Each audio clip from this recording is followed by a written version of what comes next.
What's going on, everybody? Brandon with Jarhead Diagnostics. Hope you guys are having a wonderful day. I had a lot of requests for a follow-up on the Diag cart build, so that's what this video is going to entail. Just kind of going over the last little bit that I had built out on it and then filling it up, and then kind of a tour of it, just that way you guys can kind of see in the life of what we have in our cart currently. So stick around. Hope to see you guys there. All right, so I mean, for the most part, as you can see, the cart's very similar to what it was the last time we left off. Did some minor changes to it. I did add the side table. That one is not for this cart, so I had to do a little bit of modifications to get it to fit on it, but I think it's just a nice addition to add to it, just to kind of give me that little bit of extra workspace that I need. Especially for us at the shop, we use this as our daily just workstation slash diagnostic station. The computer for out in the shop, most of the time we use this one, and then when we got diags, we pull it over and that's what we work out of. So let's kind of take a look through it, and I'll show you guys what all's going on with it. All right, so as you can kind of see, for the most part, the cart's the same. We did come up with these little hangers. Focus. Those are very similar to our Diag cart hooks that we have, but these are more designed to hang on the side of pretty much any toolbox. I'm not sure if I'm going to release them just yet or not, mainly because if you're not paying attention, they don't, unless they've got weight on them, like how I've got my amp clamps hanging on them, they don't really stay all that well. So we'll have to figure that out and see. But just kind of going around the cart, as you can see, we got the best website available on the internet right now.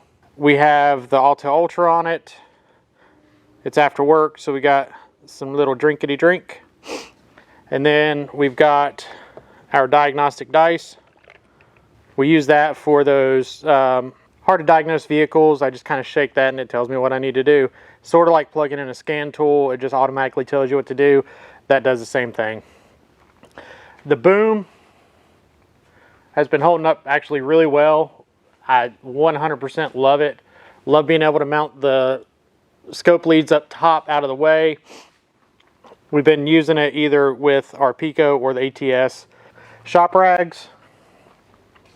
Back here is our kind of a cluster, but it's a little mini PC. I can link that down in the description as far as what that one is. And then same for this. It is a small battery backup. It's a little dusty. Small battery backup. It allows me to kind of use the cart for about 20 or 30 minutes without having it plugged in. It's good for just whenever we need to pull it away from the wall for a little bit or pull out in the middle of the shop and work. Same thing, I kind of just designed some little brackets that just hold it up in place, and that actually screw on to this because this has little mounting holes and they're snapped in place. Of course, you got to have some stickers. And then, of course, you know, can't have none of that Harbor Freight stuff. Snap on for life, cuh. Now for the kind of drawer configuration that we have. Top drawer is mostly just basic diagnostic stuff. Just some probes that we got in here, attenuators, some male to female adapters, a couple of U-scope adapters, piercing probes, and alligator clips. Just basic stuff that you would use just day in and day out with doing some testing. We have quite a bit of these fuse loops, bunch of the fills probes. If you haven't used those are excellent for testing. Whenever you pierce, you almost don't even need to do any type of repairs on the wires just because of how small the pierce is. But then also, one downside, you can't carry any current through it, so you kind of have your good with your bad. And then we have our relay activation set with loops, just so that way if we just quick checks for testing systems. Drawer number 2, same thing, kind of just some different stuff in it. We've got some male terminal probes. These are really good for just checking pin tension. We've got this little guy. It's a maxi drive. It's for the Matco scan tools, I bought it, never used it, but you're supposed to be able to pair it to their cell phone. You plug it in to the customer's car, you just send it off with the customer. If there's an issue with the car that's very intermittent, you can probe in, or you would link up to this with your scan tool, and it kind of allows you to view data when the incident happens, just in case it's several weeks down the road. Like I said, I've had it for about 2 years, and I don't think I've ever used it. A couple of secondary ignitions, just the one that I made, and then the ATS. This is our Toyota Sync tool, good for after you put in like an ABS module or a PCM or anything in a Toyota that needs to be synced. Just a couple of air adapters for spark plugs and just random stuff. Some small air hoses, some different air hoses right here, and some fuel line stuff for pressure testing, a relay tester, WPS 500, the eScan Elite, and then our 5-volt box, our command circuit tester, and our VDD box. Next drawer. Alright, on this drawer, throw that down there, is in the wrong drawer. We've got some ground splices that we make, just a couple of different random test leads.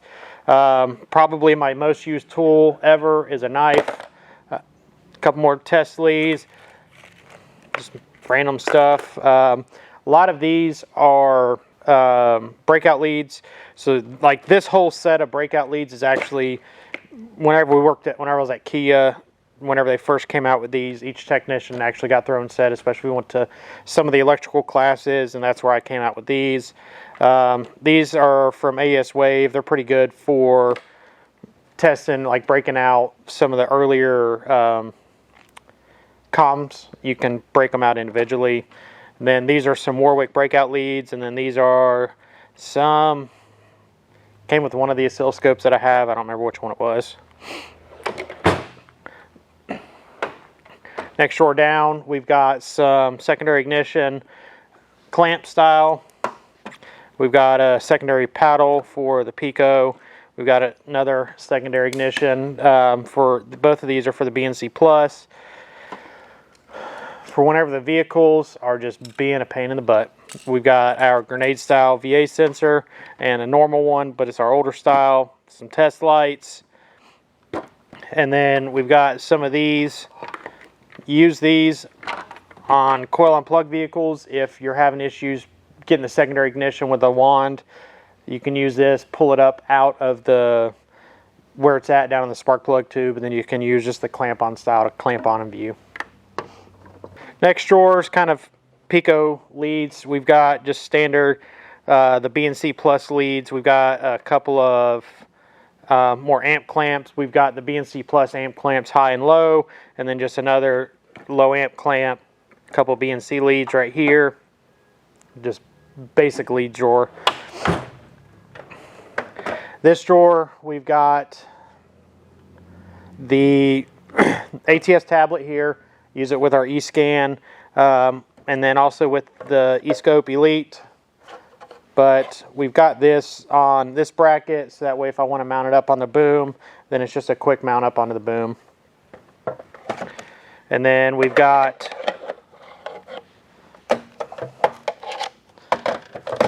all of the different leads that come with the eScope Elite. We've got some U-scope stuff right there, and a thermal imager from Matco. Then we've got just some other little basic leads over here, and some stuff for the snap-on scope. We have this. I don't think I've used it a couple of times, but battery's dead in it right now. Next drawer down, we've got some stuff that was whenever we did the roll cart. This is for the Ultra to hook up to the VCI. I had to pull it off earlier today. Some other USB stuff. We've got a Tesla cable. We've got the ATS inspection camera. And then down here, just some USB cables and the AES Wave kit for breakout leads. But first,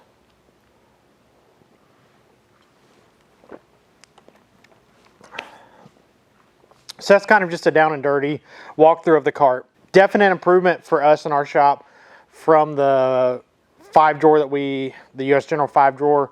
Of course, this one is a US General, but just had to rebrand it, for us, the setup and everything, I'm really enjoying this setup so far. I'm hoping to keep it, but I mean, who knows? This is like probably the 4th diag cart that I've built. I build them and then I get bored with them and then I build another one. It's a very dangerous habit. I do not recommend getting into it. Unless you want to buy my stuff, then of course get into it. But the larger monitor, remember I originally had the smaller one on there. This one's an actual TV. It's got its quirks. I prefer a full monitor, but me being cheap, a TV was a lot cheaper than a large monitor. So I'm still kind of getting used to using a TV. If you've never used a TV for a monitor, it's got its quirks on how you have to set it up so that way you can view lettering and wiring diagrams and all that sort of stuff a little bit easier. Some stuff that's changed since we built the first one all out for what's for sale. We realized that this was just a little bit too loose. Free spin just a little bit too easy. Same with this. So the mounts that mount to the cart, they are actually just a little bit of a tighter tolerance. So that way when it's set in there, it still pivots, but just not quite as free as this does. All in all, that's the cart. Let me know what you guys think. Let me know what you would add into it, change.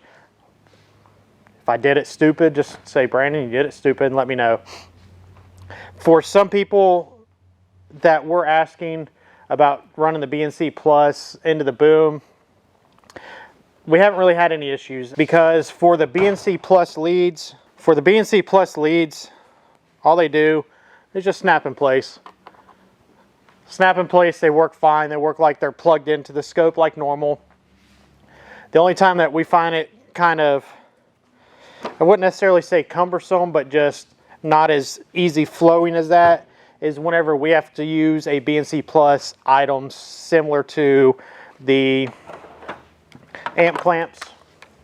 Like if we have to use any of our amp clamps that are BNC Plus, we do have to disconnect the boom just on the scope portion, just disconnect it and plug in right there.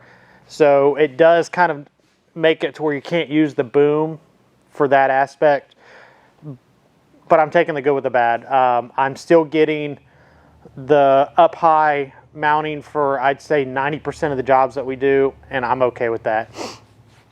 So like I said, tell me what you guys think. Tell me what you would change, what you would keep. Let me know if I did it like crap. Just let me know in the comments below. And thank you guys for the support over the past several years. It really does mean a lot. The channel itself has been growing quite a bit here recently, and a lot of it is just geared towards you guys. And so thank you from the bottom of my heart for all of it. If it wasn't for you guys, this cart probably wouldn't be here. So thank you for everything. Brandon with Jarhead Diagnostics. Always remember, did you diag today, bro?